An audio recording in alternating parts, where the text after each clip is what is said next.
this regime. And what's the Iranian regime is afraid of is the millions of people there in Iranian Kurdistan. The Islamic regime is trying to creating the war field for its own military purpose. I mean, they are in favor of confrontation, but they are afraid of civilian movement in Iran and Iranian Kurdistan. Because in this movement, thousands of people are involved. So the Islamic regime is vulnerable there on the ground rather than missile war. Right now, 30 years after the assassination of Dr. Qasimlu and 40 years of the Iranian Revolution, as I mentioned, the situation for Iranian people is same, no change. The situation as far as the Iranian policy internationally and regionally concerned, the same. Irresponsible regime in this region, creating scenarios which is in favor of its policy. The nuclear agreement during the time of President Obama was a solution for an ongoing conflict just between Tehran and Washington in terms of macro politics and in terms of macro security questions. The agreement didn't have any relation with the people of Iran. That's why the people of Iran have never been involved in the conflict between Tehran and international community. See, so far they haven't seen themselves being part of this problem. That's why the ordinary people don't care about this agreement, that agreement, and unkind possible agreement between Mr. Trump's administration and the Iranian regime. Because the situation will be the same. Same regime, same agenda, same constitution, and with supreme leader at the top. So I want to send this message that this regime is not reliable. The agreements that does not solve the Iran's problem. When you have a new agreement, probably it will create some level of non-aggression between Iran and countries in the region and United States, but still same regime, same policy, same values, with a responsibility towards the international commitment of peace and security. What's the solution? As a Kurdish politician and Kurdistan Democratic Party of Iran and Kurdish people, and the majority of Iranian political parties who are struggling the Islamic regime, the solution is democracy. Having a democratic and responsible and accountable regime in Tehran rather than this regime. That's why we still wonder what will happen in a possible negotiation between Washington and Tehran. Are the Iranian oppositional groups part of this negotiation? Unfortunately, so far, the Iranian political parties, as well as the Kurdish parties, do not have a small space in the international community's conflict with the Islamic regime of Iran. And I'm afraid that the outcome of any possible agreement, again, does not have any attention on the Iranian people's interest there on the ground. That's why the issue remains a small issue between Tehran and Washington that more than 80 million of Iranian people do not have any place here. That's why some level of misunderstanding or that they don't believe in international community has become a reality among the Iranian people. As far as the Kurdish issue is concerned, and Iranian Kurdistan, regardless any outcome of the international community with Tehran, we are a strong people, we are fighting, we are trying to continue our struggle in order to establish a democratic and reliable system in Iran, in which the Kurdish ethnic rights is actually according to our values, and decentralization of power in Iran is respected. So the possible scenarios that I am expecting, first is negotiation between Washington and Tehran. Second is a possible limited, warfare between Washington and Tehran. And the third is the situation will continue, and the economic pressure on Iran and Iranian people will be the same scenario. So a lot of uncertainty is facing the Iranian people and Iranian Kurdish people. So that's why I hope that the Washington and Mr. Trump's administration will take the case of the Iranian people into consideration in connection with the policy from Washington towards Iran. If it is not be taken into consideration, so we are facing the continuation of ongoing and repetition of same scenario, that this regime is not reliable, problem will come after problem, it will be the same irresponsible regime in this region, and you will never witness probably peace in this region, and you have the Iranian Revolutionary Guard presence in Iraq, in Syria, in Lebanon, in Yemen, elsewhere, because they are there, because they save so far themselves in Iran, and they don't see that they are threatened sometimes parallel by international community and Iranian people. So I hope that the administration here in Washington will have a policy accordingly, that the Iranian people and the project of the Iranian political parties as well as the Kurdish parties been taken into consideration. Thank you so much, and I'll become with answering questions. Well, thank you very much, Mr. Azizi. That is a fascinating introduction to the issue. Let me begin with a question for you and then open it up to the others here. There have been secret talks between the Iranian Kurdish parties and the Iranian regime in Norway. Can you tell us what the latest is on that? As I mentioned in my short remarks, the Iranian regime from time to time has been in contact with the Kurdish political parties, but after the negotiation that took place 30 years ago in Vienna, since that time we had just one negotiation with them, and it was about 6 years ago in Erbil. Our party had some level negotiation with them, but we sent very clear message to Islamic regime of Iran that we negotiate with you according to the values of our party and to the values of Kurdish struggle to having democracy in Iran. It's our high priority. And then other Kurdish political parties should be involved. Following that,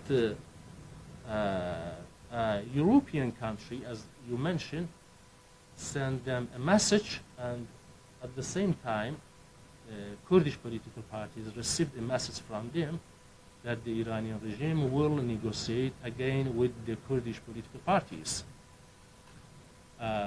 Following some meetings between three parties, I mean a European country and a delegation from the Islamic regime of Iran and a delegation from 4 Kurdish parties, there has been some discussion, but so far this discussion has not entered to the level of negotiation. I mean, there is no agenda in terms of negotiation right now between these three different parties, and in the same time between Kurdish delegation and Iranian delegation.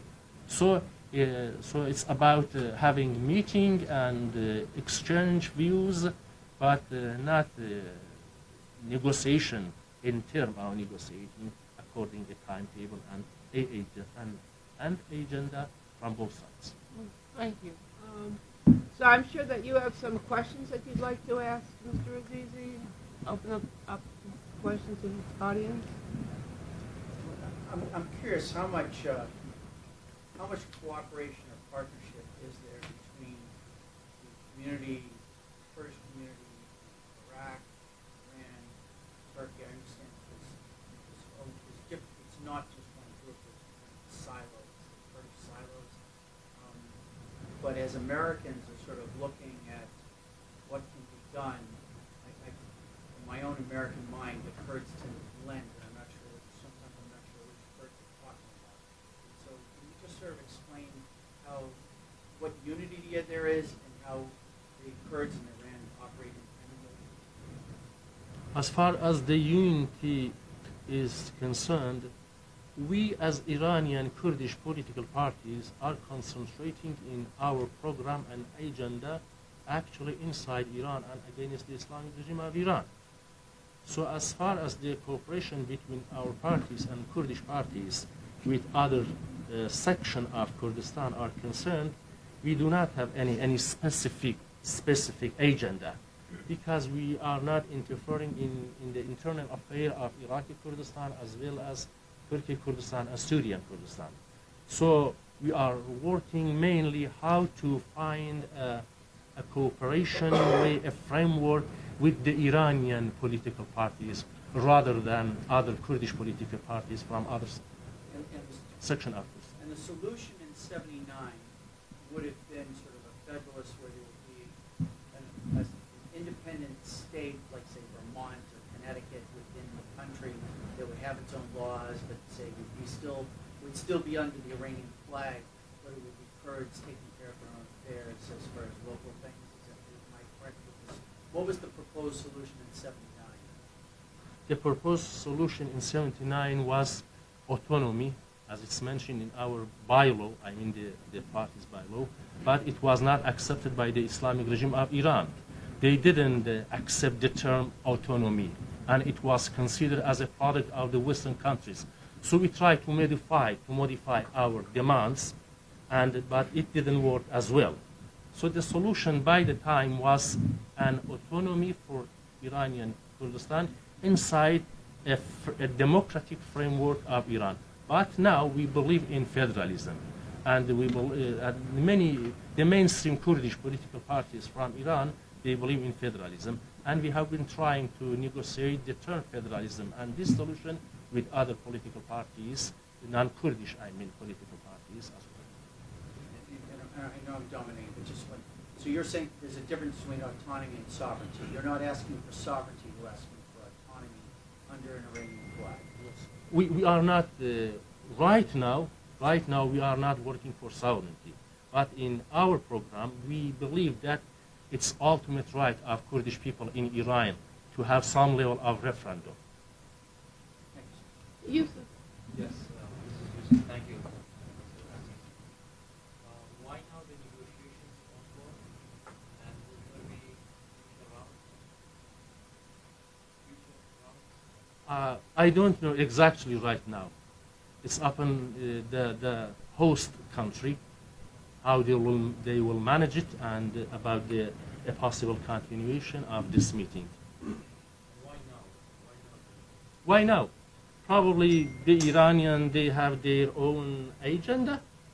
They are under pressure by the international community, especially United States, and the Iranian economy is ruined.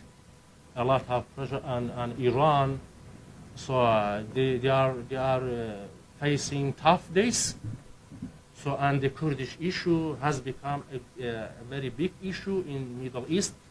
As a Middle Eastern country, they can't deny the reality that there is Kurdish issue in Iraq, in Syria, in Turkey, and Kurds have been active in the front line against Daesh, and so things like that. That's why they're trying to send this message to their own people in Iran and probably to European countries, that while we are facing a lot of conflict with the United States and we are trying to find a solution to Kurdish issue.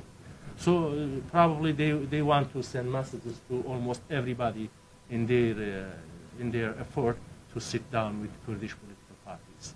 And we have, of course, our own agenda as well.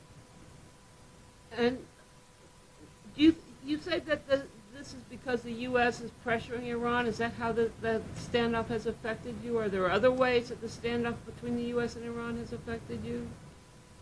In what term? Well, you seem to be suggesting that because of the U.S. confrontation with Iran now, that is why Iran has reached out to talk to you, although nothing has come about the talks. But are there other ways that you are affected by this standoff between the U.S. and Iran? First, I would say and emphasize this reality that following the missile attack on our headquarters, so Iran was facing thousands of people inside Iranian Kurdistan. So they have realized that the pressure the pressure there on the ground among the Kurdish people against this regime. So it's trying to send a message even to them that we are trying to negotiate with your leaders.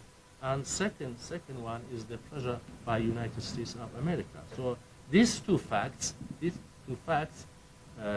have become a base for the outcome of Iranian policy regarding this negotiation. I think so. This is a general policy in Iran. When they attack, when they actually commit an aggression, they actually commit negotiation right after that. So they would try to send a message. We have two faces. We can be aggressive, or at the same time we can be someone can negotiate for their rights. And then right after the missile attack, he's right. There was a general strike that actually it was very big, and it was noticeable by everyone in the world that these guys are not alone in Iraq. And then when you attack them, we are Kurds in Iran. We actually support them. There was some kind of a support message. So government actually was afraid.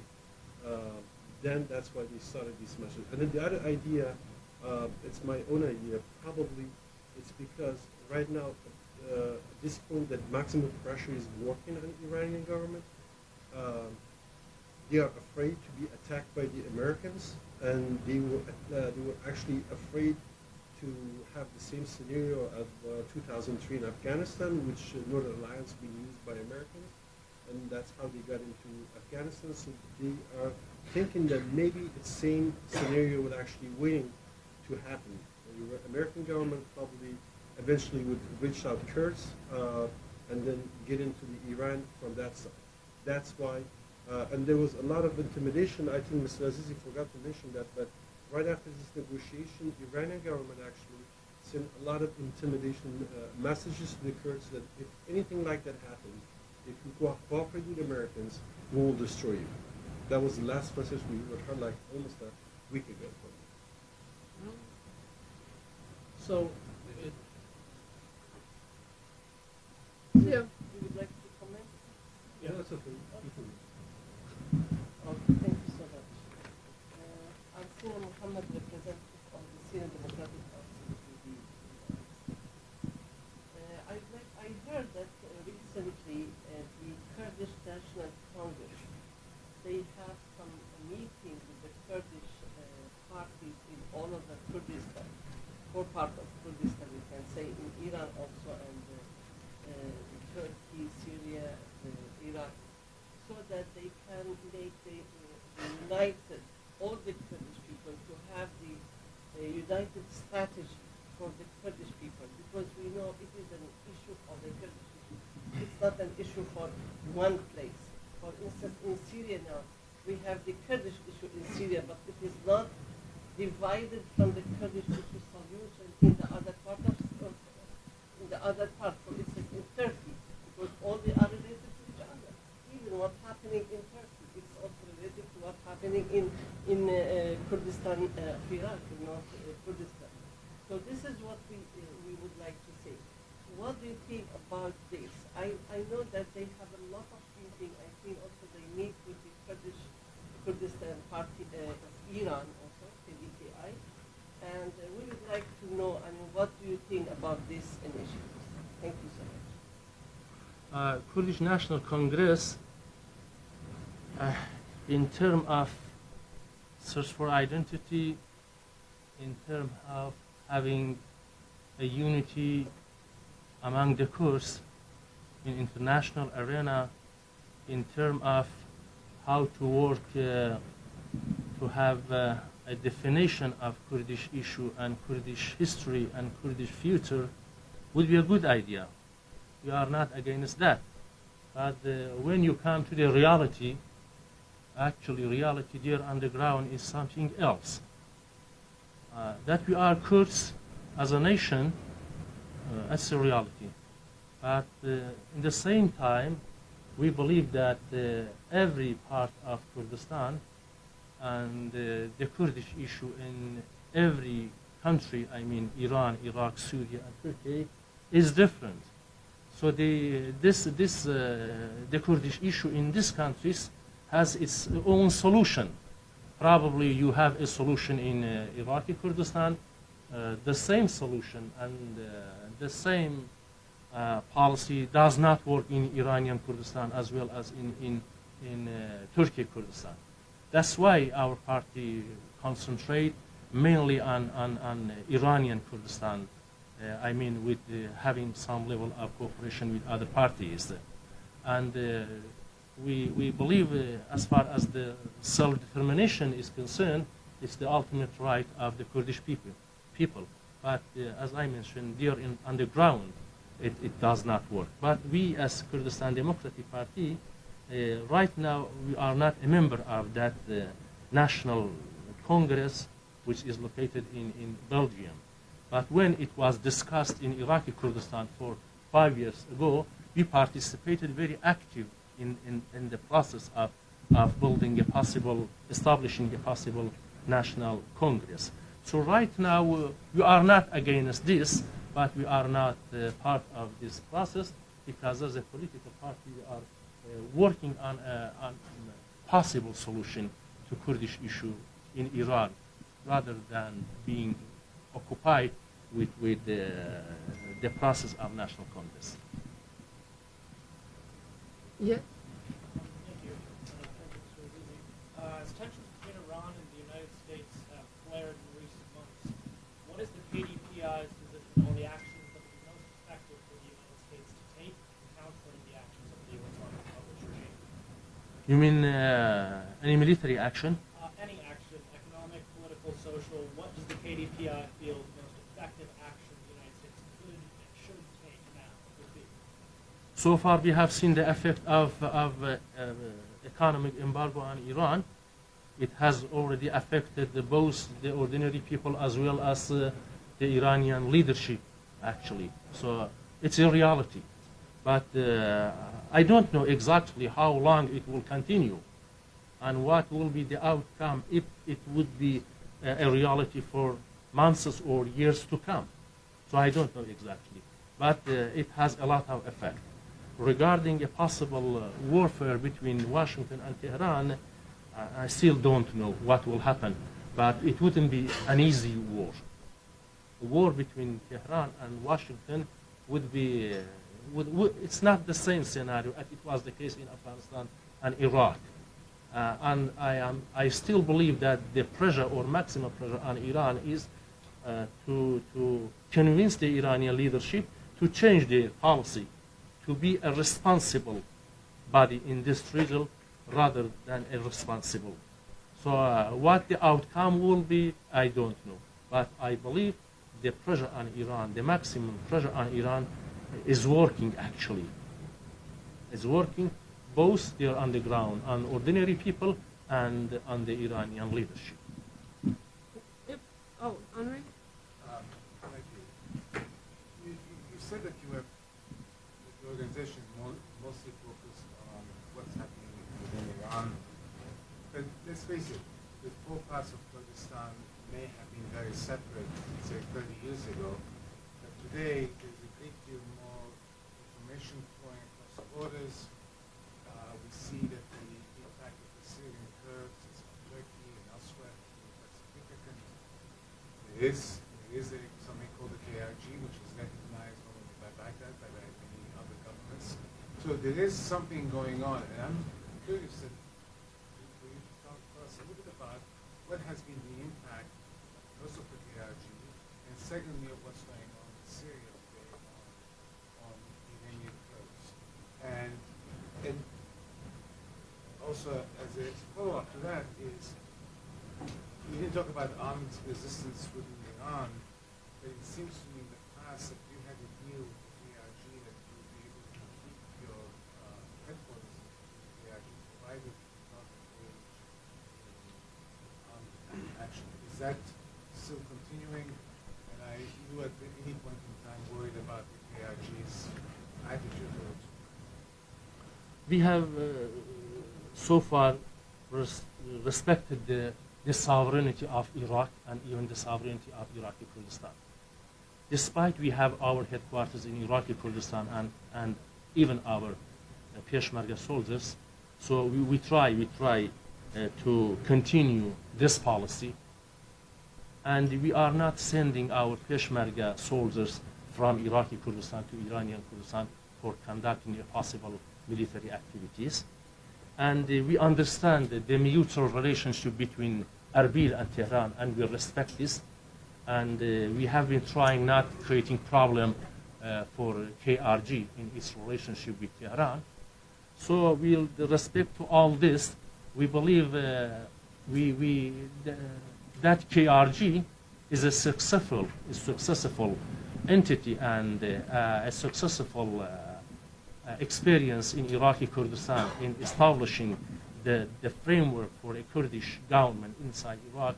It has high priority among us, and we believe if it could manage its problem and it could solve its problem with Iraqi government, and then probably we will use it and send a message to Iranian people, Iranian regime, and Iranian political parties that a federalism solution is possible even in Iran, because it's working in Iraq, and there is a good relationship between Erbil and Baghdad.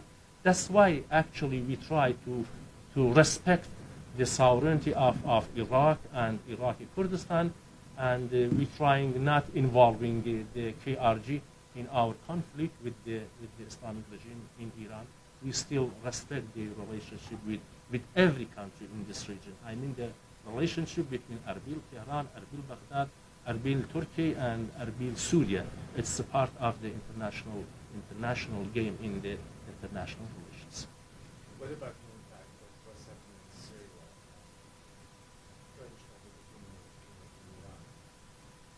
Syria? The Kurdish public opinion is more close to Iraqi Kurdistan actually, because of long border we have, a long involvement among Iranian Kurdish politicians and being in Iraqi Kurdistan for a long time.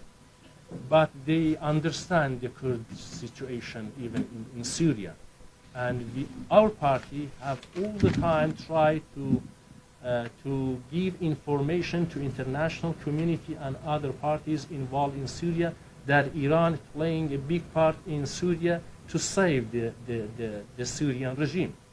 So we have been trying to send this message to our fellow Kurds in Syria to understand Iran's strategy in Syria and to have a good relationship with non-Kurdish political parties in Syria, so cooperate with them. But as I mentioned, the relationship between Iranian Kurdish people and Syrian Kurds is not so tight. But in the contrary, the relationship between Iranian Kurdish people and Iraqi Kurdish people has a long history. If the referendum in Iraqi Kurdistan had been respected by the United States and Iran had not attacked, what would the impact have been in Iranian Kurdistan of a referendum which was not followed by an attack by Iran and Iraq on the Kurds? A lot actually, because when referendum was discussing in Iraqi Kurdistan, it was welcomed by the Iranian Kurdish people, very highly, in all parts of Kurdistan, villages and cities, in all provinces of Kurdistan. So the destiny of referendum in Iraqi Kurdistan and the case of Kirkuk was terrible for Iranian Kurdish people, because the Islamic regime since that time has been trying to tell to its own Kurdish people that it was the destiny of Iraqi Kurdistan, it was the destiny of referendum, and it was the what happened to Kirkuk. So let have to take some lessons from the Iraqi Kurdistan. So actually the result and the outcome was not good for Iranian Kurdistan. So because the Iranian Kurdish people all the time following what will happen in Iraqi Kurdistan, what will happen between Baghdad and Arbil, what will happen with the federalism that we believe in. So we have been trying to use all of them in favor of a federalism in Iran and democracy in Iran, and send this message to Azeris, to Turkmens, to Baluch, to Arabs, that look a possible solution for ethnic problems which have been realized in Iraq. It would be a possible solution as well in Iran. It's very interesting. Yes. Okay, thank you. You talk about the dynamics between the Kurdish political parties of Iran and the challenge they to create a more powerful and unified front.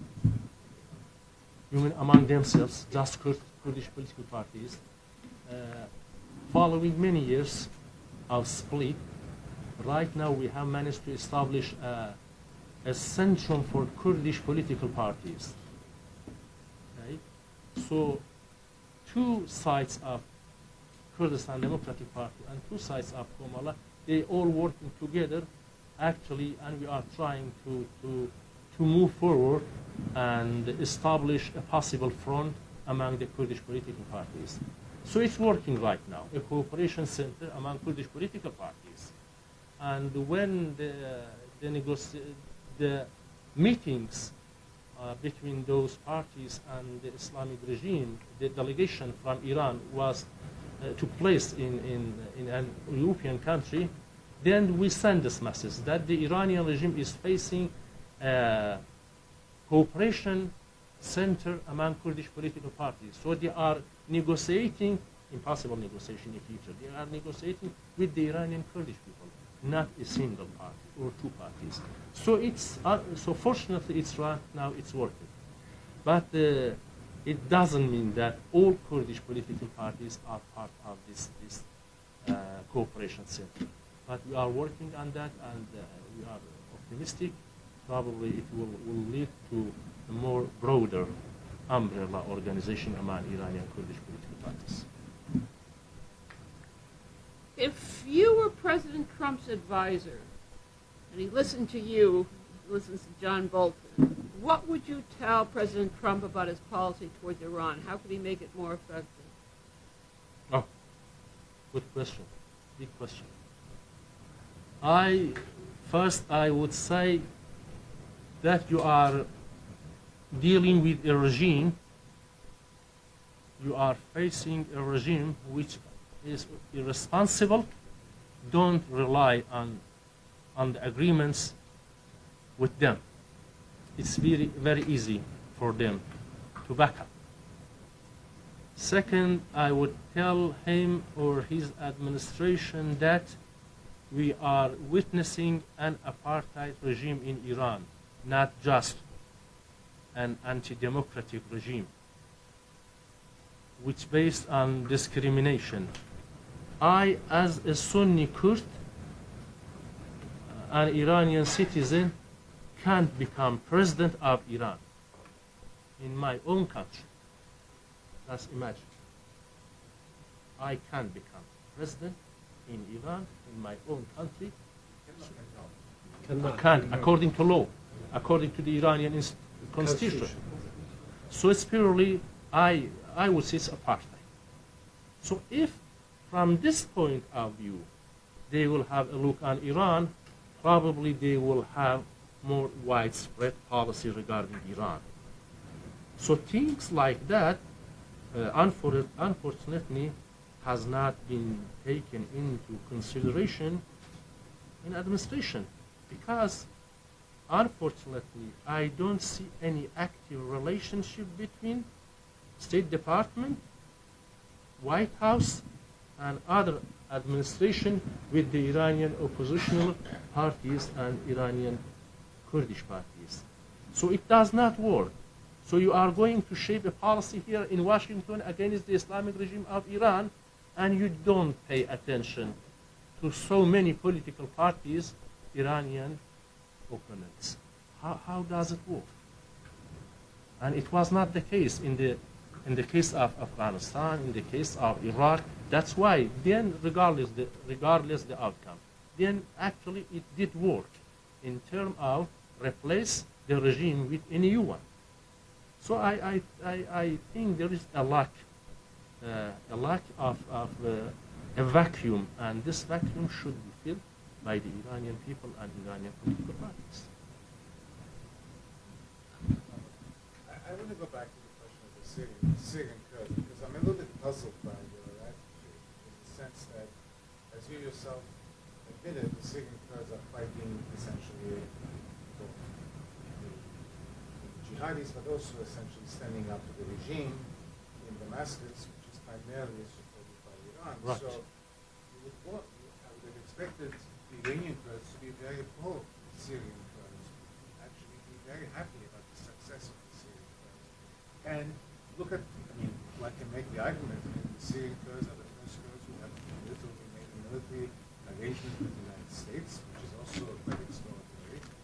And so you have an alliance between the United States and the Syrian Kurds, and one can argue this may be a model elsewhere. And suppose the Syrian Kurds were successful in carving up some kind of autonomous region in Syria, wouldn't that be a positive for the Iranian Kurds? I mean, you've taken such a distant attitude to the Syrian Kurds as if you really do not know them. I mean, you've never really met them. We know them. We pro-Syrian Kurds as well. We have supported them, but we have not been interfering in their internal affair. And I hope that non-political parties When from you say internal affairs, whose internal affairs?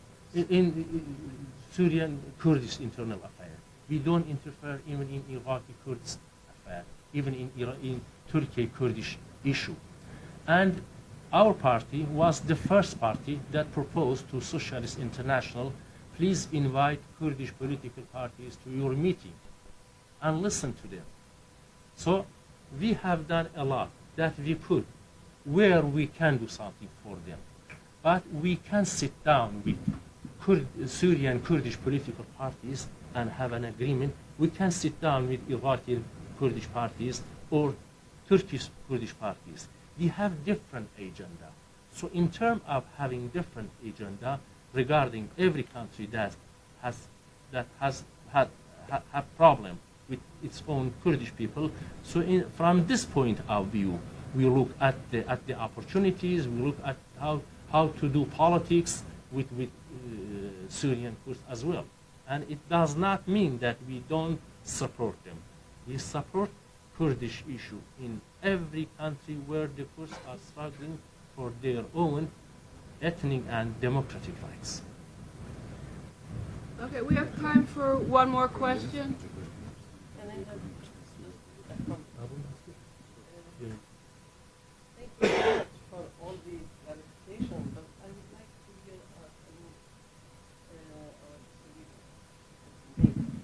I mean, he mentioned about the Syrian Kurds and the relation between you and the Syrian Kurds. I understand that the issue of the Kurdish issue, it is not, in Syria, it is not, I mean, as a Kurdish issue only, but it is the solution, it is related to a democratic solution for all of Syria.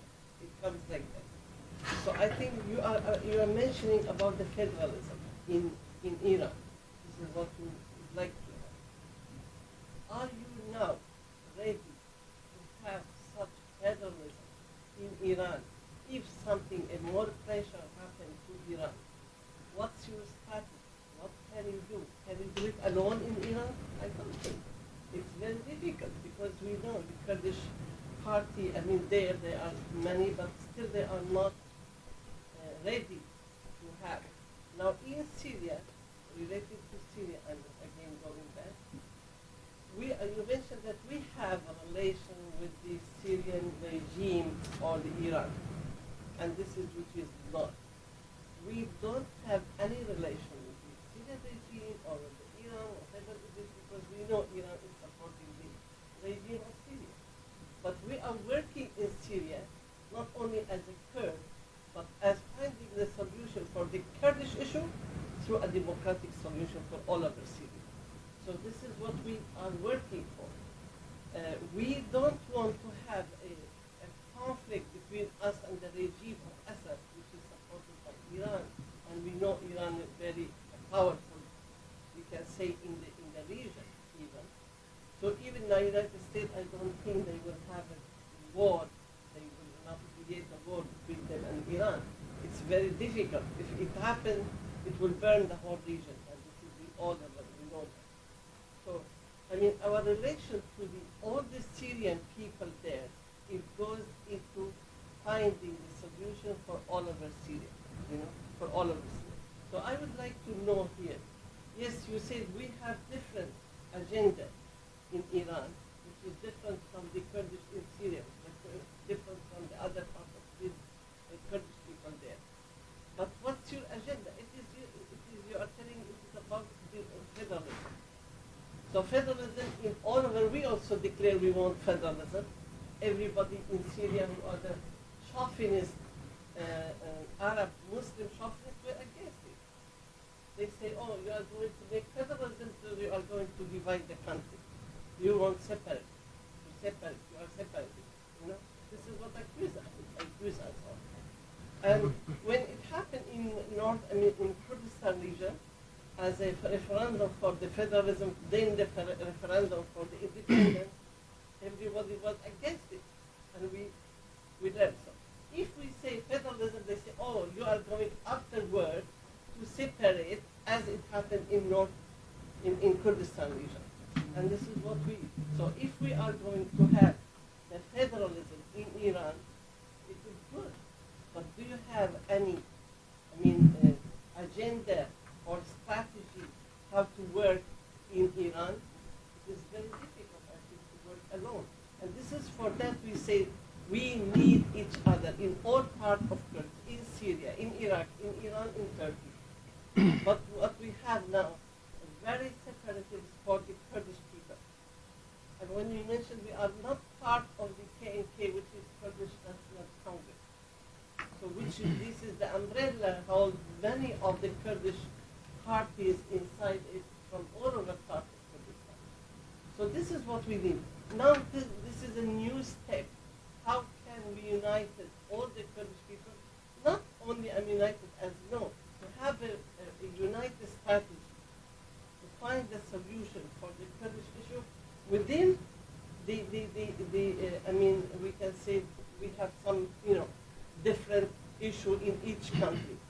This is what Yusuf has just a very quick reply, because Yusuf has told me we're going to all turn into pumpkins if we don't leave this room very quickly. Oh, thank you. First of all, I actually, yes, thank you, sir. I and our party, we don't see a single solution to Kurdish people as a single nation. We see 4 different solutions for Kurdish people in 4 different countries. And let's each part of Kurdistan follow this roadmap. Second, regarding the Syrian Kurds, as I mentioned, geographically, we are not so close to each other. That's why it wouldn't be so easy for us, actually, to follow the case closely as well. Regarding federalism in Iran, we do have very good relationship with different ethnic groups inside Iran. And we have already established some sorts of cooperation between Kurds, Azeris, even Persian, Arabs, and Baluchs, in order that our strategy, if federalism for Iran should have worked for future Iran. If it does not work, then we will discuss it. Probably other solution would be a reality there on the ground. So when I mention federalism, it's just for Iran inside framework of Iran as a unity. So I'm not going to modify this to other parts of Kurdistan. So I am actually all the time trying to discuss or talk about our policy in Iran and Iranian Kurdistan. Thank you very much. Let me leave everyone. Thank you. That's fascinating.